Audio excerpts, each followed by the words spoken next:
Hello, I am Talonhawk, and this is my Azmodan Demon Bomb build guide, revised. Before I get too much into the video, just pay attention to what's going on in this early part of the game. The reason why I put it on here, because this is a prime example of how well Azmodan can lane against the enemy when he's not handled properly. Normally, when I go in for the early game, I try to get my creep pushed. If I can get the ammo down on the towers, that's good. Anything above that, within the first couple minutes, is more than a bonus, and worked out really well. Actually, quite a few times. But anyway, with Azmodan, just go briefly over some of his abilities, and then I'll get into the build. Uh, his Q is Global Annihilation. It's a ranged attack, area damage. His W is Summon Demon Warrior. His E is All Shall Burn. It's a channel ability. Does massive damage. As it channels, it gets stronger and stronger. And then his trait is to summon a General Hell, which boosts your minions, your creep, and your mercenary in a lane. Now, the primary focus of this build is to keep constant pressure on the enemy. It's kind of like playing the older Abther, the split lane pushing, highly aggressive. It's kind of that idea, but it's not near as hard.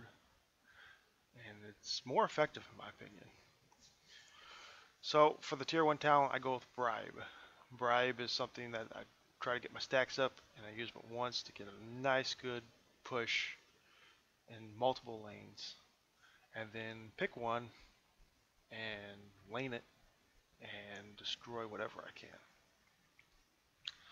You know, it kind of depend on the map.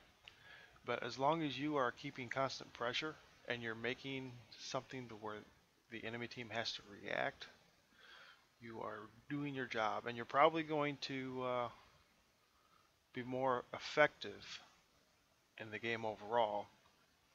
Because normally, you know, it's going to take 2 or 3 people from the enemy team to counteract what you're doing. So most team fights, if it's going well and being played well, is it's going to be 4v3, or if you got the time, it might be 5v3. It just depends on how the map's going. But like I said, this is all about keeping aggressive pressure on the map, and it works out really, really well. So for the level 4 talent, it's going to be pretty simple. Army of Hell increases your demon warriors. Level 7 is enduring warriors. They last longer. And then since this is a kind of a lane build, it's demonic invasion. Blackpool, in my opinion, is more of a hero damage focus ability more than it is a lane push. And I've never tried that build. I hear it's fairly viable, but it's not one that I like to play with Azmodan myself. For level 13, it's going to be Blazing Demons, which gives your demons a AoE that it will do. And once you're pushing down a fort, the AoE damage really clears the creep waves real quick. It allows your minions to focus on the forts a lot longer. It may not seem like a lot of damage, but really it's about creep clear more than anything. And then at level 16, it's Battleborn, where your Global Annihilation summons a Demon Warrior. And then for level 20, it's kind of up in the air. It depends on how the game's going. Usually my games, it's going really well, so I typically go with Perishing Flames, because even though I don't have any escapes, it seems like the little bit of damage that you get from the explosion from your demonic invasion really helps clear out everything. I mean, usually by that time of the game, you're in team fights, you're grouped up, you're pushing something, they come in, you get your demonic invasion down, but instead of just being able to kill them, as far as the enemy team's concerned and clearing it out, they kill them and it explodes. And it usually does a pretty good amount of damage to not only the enemy team, but the structures around it, the creep, if there's any minion waves. It's really good. But if for some reason you're in one of those games where they're really focused on you, they're not letting you push a lot, going with either a Swift Storm for an escape if you can get that mount up going, or Storm Shield would be good also. But in my opinion, that's really the only tier for this type of build where there's some flexibility. Um, the level 1, I used to go with a either Taste for Blood or the Seizing Wrath, kind of depend on what was floating my fancy. But then I realized, the Bribe, I mean, you're pretty much laning, so you're getting the minion kills. I mean, that's what this build's for. And being able to go in and split push and divert the team's attention away from you is a far superior tactic than trying to increase your damage from global annihilation, in which really it's not going to do a whole lot for you anyway. I mean, it does stack up and scale nicely, but with the rest of the combo being mostly around demon warriors themselves, I don't see that great of a difference in beefing that up versus just focusing on the Bribe for the split push, splitting the team up, the enemy team up. It's a far superior advantage and a better tactic. And then as you can see up here, I had a few examples. This is a really good push that I was doing. I believe this was Garden of Terror.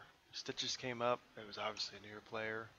He just stood there, let me channel my beam on him. He thought he could kill me. Stitches doesn't have that much damage, not compared to that beam. Even an unleveled one, I guess I should say. And that's another part. There's a talent that lets you channel your beam, the All Shall Burn, and move. I don't like that personally for this build, because I kind of view it as that's my threat as Azmodan. I want you to get away from me, and if you're away from me, then I'm fine. If I can't hit you, you can't hit me for the most part, and that's good. Here I am. I'm capping a shrine. I put that in there because some of the tactics that I have on the maps is in the Dragon Shine map, I tend to lane the middle, because since I'm laning, I can defend it easier and still push effectively. And when my team does manage to get both shrines, you're pretty much there for the pickup, and you're not going to be far away either. And if there's a big constant battle back and forth, then I'm in the center just destroying the enemy's base. And the new map here, the Sky Temple, it's another really good one for this build. Could be some laning. Here's my team getting the objective and I'm pushing the lane. Or there's also, I could get the objective myself if it's a big team fight, and the rest of the team can come out and just take care of the team while I clear the objective. Haunted Mines is a bit of a trickier one for Azmodan. That's actually one of the ones that I really find this build lacking. That's not really a good map for Azmodan. So you really can't help it much of a quick match, but if you're doing ranked, Haunted Mines isn't really it's not a map that I'd recommend this build for. It's definitely the weakest of the maps. Cursed Hollow is a really good one because there's 2 bosses and you can easily solo a boss in this map. So a lot of times instead of using my demonic evasion to push down the fort, I'll use it for golem pushes. And actually that's one for Sky Temple that's really good for too, because in Sky Temple, it seems like the first team that goes for the golem is really making a big risk, because it seems like getting ganked is a really big thing for that. And so being able to take the golem by yourself means a lot of times the enemy team doesn't expect Azmodan to go down there and do that. And so if they see the rest of the team around the map, they don't even think about it. Oh, well, you're going for the golem, unless they're specifically focusing on you and they maybe recognize you and know what you're doing. So still something you have to watch out for, but it's definitely possible. Garden of Terror is a decent map. There's a lot of movement and mobility that you can do in the Garden of Terror.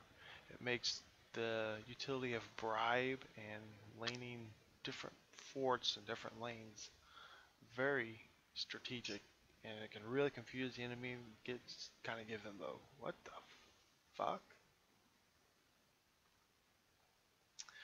This here clip that's coming up now, this is going to be a prime example of what you do not want to do with Azmodan ever. It's been a while since I played them. I don't remember it, but I think the forks kind of gotten buffed a little bit. What I did is I used my heroic ability on the fort, and it had full shields, and I didn't even take the shields away. It just annihilated everything. That was a wasted demonic invasion. And the Garden Terror was pushing. We took out the fort, they went for another fort, and now they're pushing on the core. And if I would have backed out, and if I was still alive with my heroic ability, which was very possible, and it's what I should have done, you see the core shield's on. I could have used my demonic evasion right here, and by the time it gets down to it, it probably would have been taken down if I was there.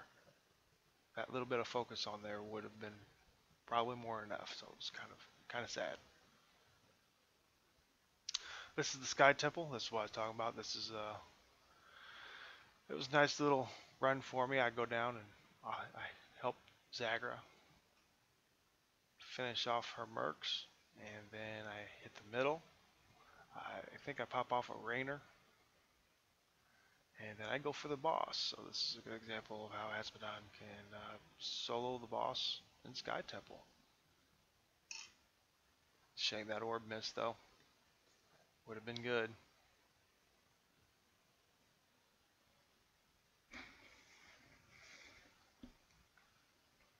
And I had to get a little drink of coffee there early in the morning for me.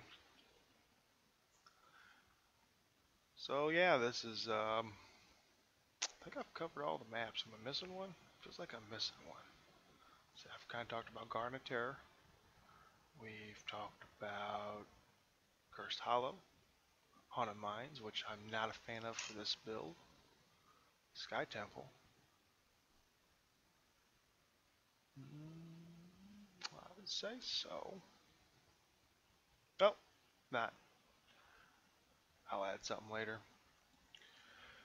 So I will put this build down below in the description for all those who would like a quick, easy access to it. I hope this guide helps you a little bit. Now this is not a build for someone who wants to do a lot of hero kills.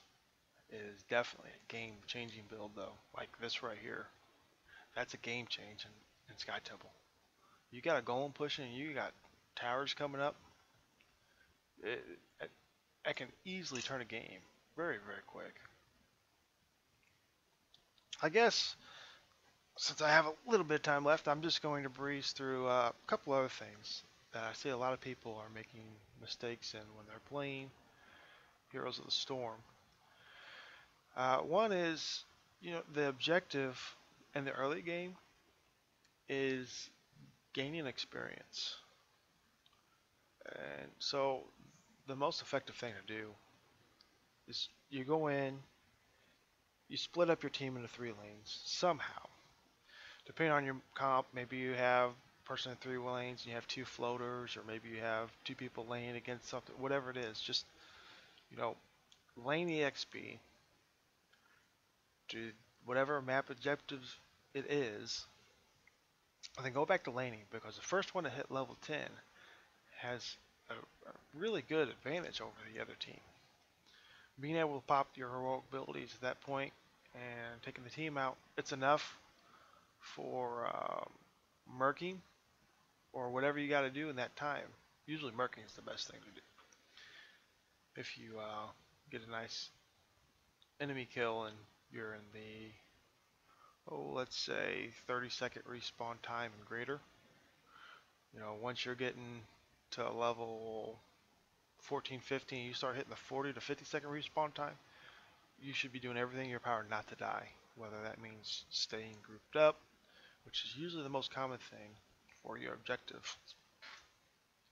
The only time that I would not stay grouped up is if you're losing a lot of team fights for whatever reason. Maybe you have a bad comp versus the other team. Then you might go for a 2-3 split and try to keep pressure on the map. Get all the mercs you can. But that seems to be a really a big source of confusion for a lot of newer players. Beyond that, I mean, map awareness. You've got to help your team, and you have got to have map awareness.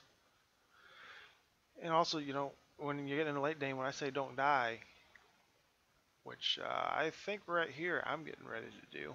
This was a really good push for me, and I stayed in because I really wanted to get that fort down. We did lose 1 member, and I'm going to die here, and this is my first death. And you get a little brief example. Here in a second, I'll bring up what my damage was, my siege damage was. And I've got pretty decent hero damage also. So, yeah, but if you're in a team fight, and if you can go for a kill, and you can get a 1 kill for 2 kill, or any amount of kill that's higher on the enemy team versus yours, it's worth it. Yeah, it's better to stay alive, but giving your team an advantage, sometimes a little sacrifice ain't bad, as long as you know you're doing it and it can be done for sure. And here's a few heroes deaths that I had in these games,